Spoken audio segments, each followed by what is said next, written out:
Hello, today I'm joined by Colin Finlayson, manager of Aegon Strategic Bond. Colin, thank you very much for joining us today. No, thank you very much for having me, James. Colin, it's been a disastrous start to the year for bonds. Can you tell our viewers what's going on?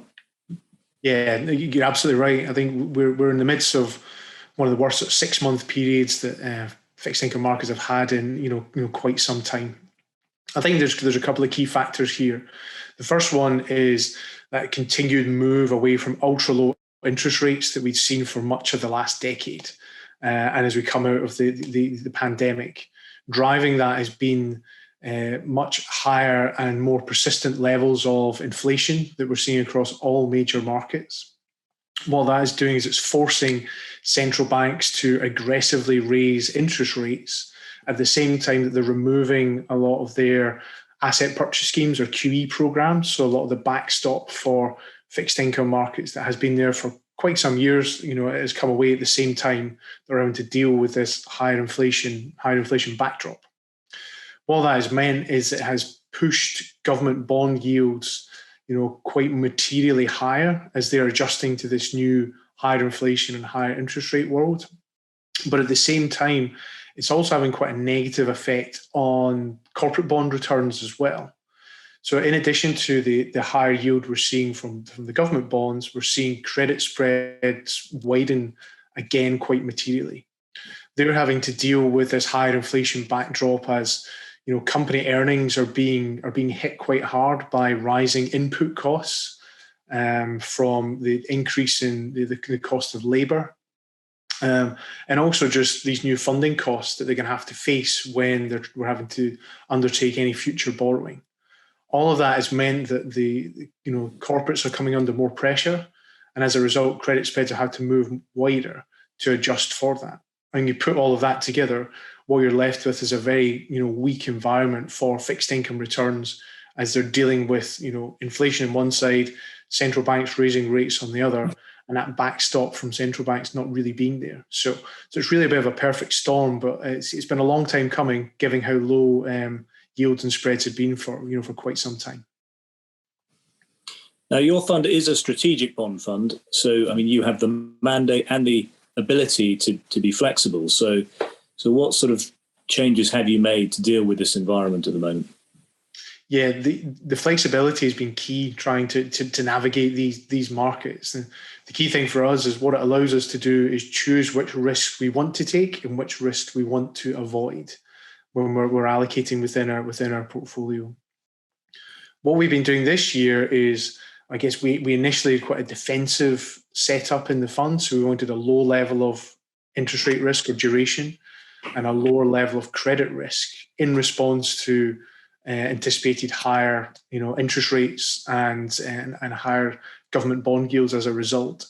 What we've seen as the years progressed is that yields have in fact moved higher and credit spreads have moved wider. And we've been using that opportunity to moderate the kind of underweight position that we've had, adding interest rate risk back into the portfolio and adding additional credit risk as well. But the flexibility of the fund allows us to tackle this problem in many different ways. So we've had the ability to invest in some inflation-linked bonds at different times over the course of this year.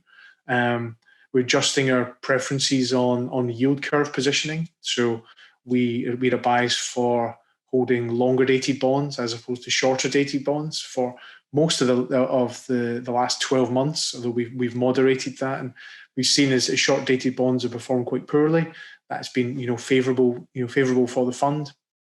And then also just looking at the different parts of the fixed income market and where to invest. So allocating a little bit more into the high yield market, which is less interest rate sensitive, has been something that's been beneficial and something that we're able to do.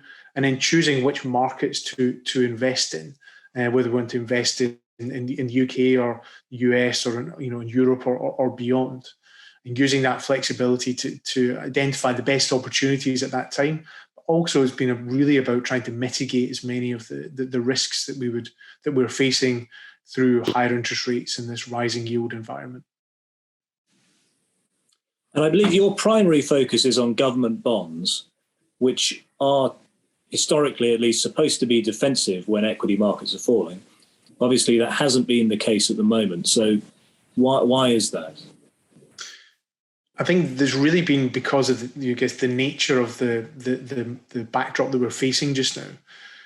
In this sort of higher inflation world that we're in, it impacts all financial assets together, whether that's government bonds, corporate bonds, or through into equities, because of the impact of funding costs and input costs means that they can impact equities as well as government bonds.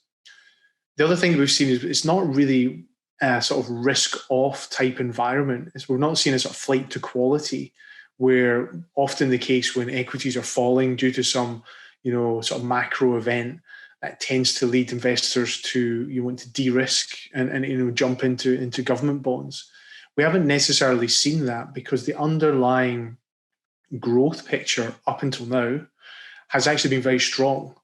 So the willingness for investors to be jumping into government bonds has been much less.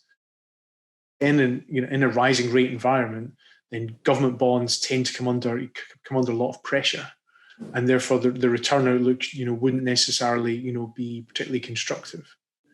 So I think it's just the nature of the backdrop that we're in, where the price of risk, if you want to think of it that way, was too expensive. All financial assets had got to the point where they were overvalued, and they're now having to adjust to this new world that we're in. And in many ways, it's about trying to work out what the new clearing price is for whether it's bonds or equities in this new higher interest rate world. And right now, I think we're still trying to find where that floor is. And until that's the case, you're likely to still see bouts of weakness across all financial assets.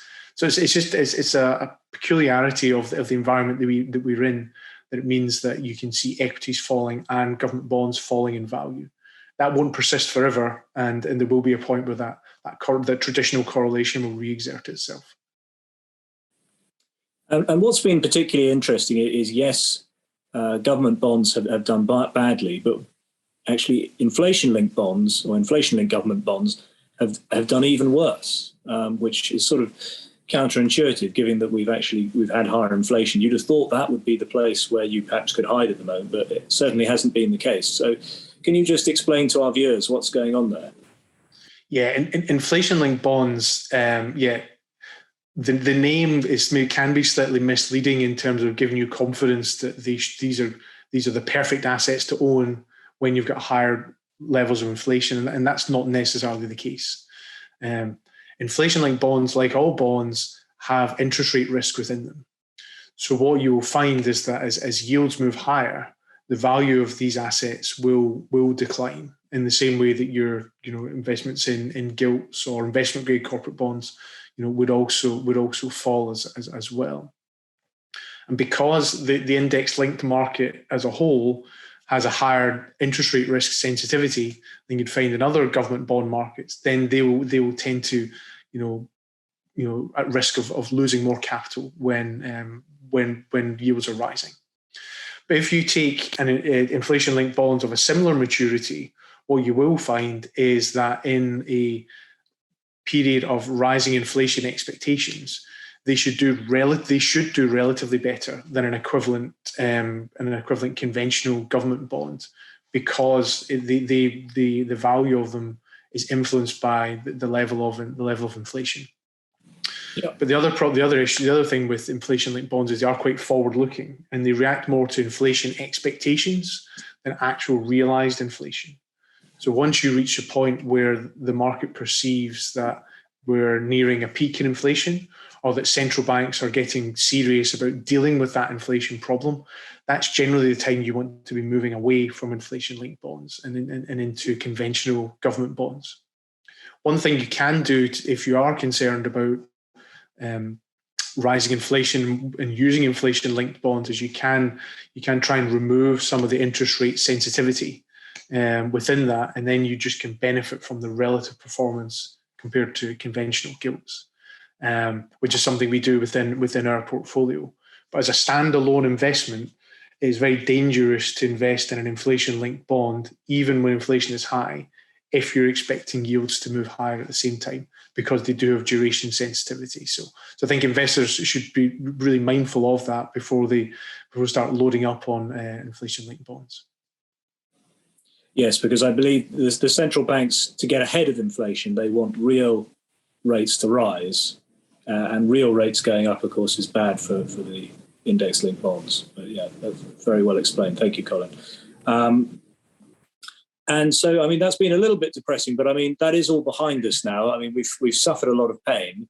So looking forward, can we be a bit more positive now in the second half of this year and looking to 2023? I mean, are we going to see perhaps a peak in inflation and bonds doing a bit better? Yeah, I think you're right. I think we are approaching a period where the outlook is much more constructive. The two key elements here are, as you mentioned, the peak in inflation, which we expect to come in the second half of the year. Alongside that, interest rate expectations, or how much central banks are going to hike rates. A lot of that is very well known, and a lot of that is now priced into the valuations of bonds. At the same time, corporate bond spreads have moved to very wide levels and are implying a much higher level of defaults than we think is going to be realised. So almost, from a valuation standpoint, this is becoming a very attractive time to be adding additional fixed income risk into your portfolios. For a medium and long-term investor, I think these are very compelling levels to be adding risk.